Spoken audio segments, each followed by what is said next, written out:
আমরা অনেক সময় দেখি যে আমাদের সন্তানেরা যখন স্কুলে মাদ্রাসাতে পড়াশোনা করে, বিশ্ববিদ্যালয়ে পড়াশোনা করে, এরা তাদের নিজেদের মতন বন্ধু নির্বাচন করে নেয়, যে কারণে তারা ভুলের মধ্যে পড়ে যায়।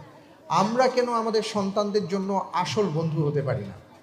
আমার সন্তান একটা ভুল করতেই পারে, একটা সিদ্ধান্ত নিতেই পারে, কিন্তু সে কেন আমাকে প্রথমে জানাতে পারে না? কেন তার মাকে বলতে পারে না যে মা আমি এই কাজটা করতে যাচ্ছি বা করতে চাই বা করে ফেলেছি? অথবা বাবাকে কেন সে বলতে পারে না? এই বিশ্বাস আমাদের অর্জন করতে হবে। অনেক সময় সন্তান মনে করে যে ভয়ের ব্যাপারগুলো মা বাবাকে বলা যাবে না। কোনো অপরাধ করে ফেলেছি, এটা মা বাবাকে বলা যাবে না।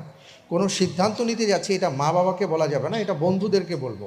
তো স্বাভাবিকভাবেই সে তার বন্ধু, তার যে বয়স, সেই বয়সের বন্ধুকে যখন সে জানায়, ওই বন্ধু তাকে কোনো না কোনো সমাধান দেয়। আর আমরা যদি আমাদের সন্তানদের আসল বন্ধু হতে পারি, তাহলে এই ভুলগুলো হবে না।